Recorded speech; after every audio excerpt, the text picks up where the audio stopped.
মেসিরা যুক্তরাষ্ট্রের কানসাসে পৌঁছানোর পরপরই গোটা শহর জুড়ে শুরু হয়ে গেছে আর্জেন্টাইন সমর্থকদের উন্মাদনা। কেউ কেউ তো আবার লাখ লাখ টাকা খরচ করে এসেছে প্রিয় দলকে সমর্থন করতে। তাহলে আলজেরিয়ার বিপক্ষে স্কেলনির দলকে দেখতে স্টেডিয়ামে কেমন উত্তেজনা থাকবে তা এখন থেকেই আন্দাজ করা যাচ্ছে। তবে এত সব আয়োজনের মধ্যেই আর্জেন্টিনার ভক্তদের একাংশের জন্য এসেছে বড় দুঃসংবাদ। প্রায় 13,000 আর্জেন্টাইনের নাম মার্কিন কর্তৃপক্ষের কাছে পাঠিয়েছে বুয়েন্স আয়ার্স। উদ্দেশ্য তাদের বিশ্বকাপের স্টেডিয়ামে ঢুকতে না দেয়া।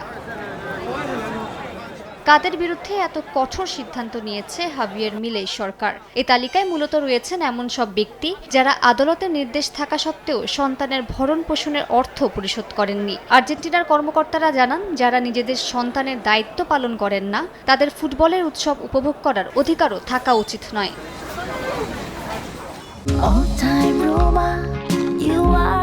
All Time Roma. Taste it, love it. এই সিদ্ধান্ত সেফ স্ট্যান্ডস নামে সরকারি উদ্যোগের অংশ। এই কর্মসূচির আওতায় কয়েক বছর ধরে স্টেডিয়ামকে নিরাপদ রাখা এবং অপরাধীদের চিহ্নিত করা হচ্ছে। এতে শুধু ভরণ পোষণ বকেয়া থাকা ব্যক্তিরাই নন, সহিংসতা ও বিভিন্ন অপরাধে জড়িত লোকজনকেও নজরদারিতে রাখা হচ্ছে।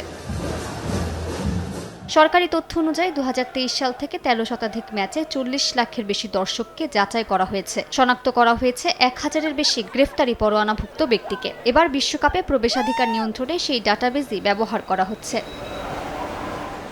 মালিহা সুহরাওয়ার্দী, সময় সংবাদ।